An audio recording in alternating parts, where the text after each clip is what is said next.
အားလုံးပဲမင်္ဂလာပါတမူထူး entertainment channel ကနေပြန်လည်ကြိုဆိုလိုက်ပါတယ်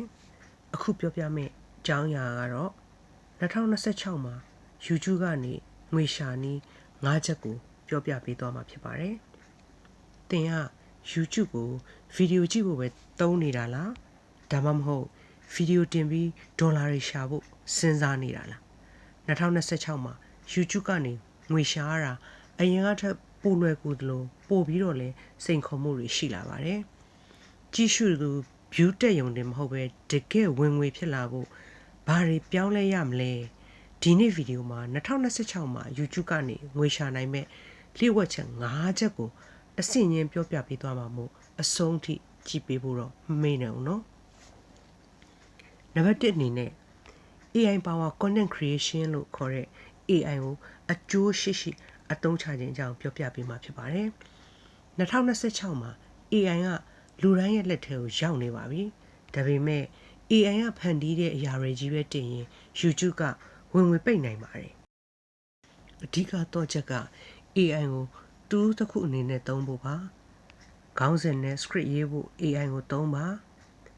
AI Drive Video Editing Tools တွေနဲ့အချိန်ကုန်သက်သာအောင်လုပ်ပါဒါပေမဲ့သင်ရဲ့ unique personality ကတော့မပြောက်သွားပါစေနဲ့လူတွေကစိတ်ရုပ်ကိုမကြည့်ချင်ပါဘူးသင်ကိုပဲကြည့်ချင်တာပါ multi format strategy လို့ခေါ်တဲ့ short နဲ့ long form တွေကိုတွဲသုံးပါအရင်က YouTube short တက် long video တက်ခွဲလုပ်ခဲ့ကြပေမဲ့2026မှာတော့ဒီနှစ်ခုကို funnel တစ်ခုလို့သုံးရမှာပါလူတွေစီရောက်ဖို့နဲ့ subscriber သုံးဖို့အတွက်တော့ short ကိုသုံးပါ watch hour ပြည့်ဖို့နဲ့ revenue တွေရဖို့အတွက်တော့ long form ကိုသုံးပါ short ထဲမှာတင့်ရဲ့ video ရှည် link တွေကိုထည့်သွင်းပြီး traffic ကိုလှည့်ပေးတဲ့နည်းလမ်းက2026ရဲ့အထက်ရောက်ဆုံးနည်းလမ်းဖြစ်ပါတယ်နံပါတ်3အနေနဲ့နယ်ပယ်တစ်ခုတည်းကိုအာရုံစိုက်ပြီးတော့မှလုပ်စီချင်ပါတယ်အစုံတုပ် channel တွေခစ်ကုန်သွားပါပြီအချက်အလက်နည်းပညာလားဟာတာလားဒါမှမဟုတ်စီးပွားရေးလားတစ်ခုခုကိုပဲတေချာရွေးချယ်ပါတင်းရဲ့ niche ကကျင်းလေးလေးတင့်ကိုရှာဖွေရလွယ်ကူလေးပါပဲအထူးသဖြင့်2026မှာ YouTube search ထက် AI recommendation ကပိုအားကောင်းလာတာကြောင့်ပါတင့် channel ရဲ့ category ကိုရှင်းရှင်းလင်းလင်းဖြစ်နေဖို့လိုအပ်ပါတယ် Beyond Accent ကြော်ညာကတစ်ခုတည်းကိုမမျှော်ဘူးပါနဲ့စစ်မှန်တဲ့ YouTuber တွေဟာ YouTube ကပေးတဲ့ accent တစ်ခုတည်းနဲ့မရတည်ကြတော့ပါဘူးတင်သုံးတဲ့ပစ္စည်းတွေကိုညွှန်းပြီး link နေပေးပါတယ် membership and super chat အတွက်ကတော့ fantasy ကနေပြီးတိုက်ရိုက် support ရယူပါ selling digital products အတွက်ကတော့ ebook ဒါမှမဟုတ်သင်တန်းတွေကိုရောင်းချပါ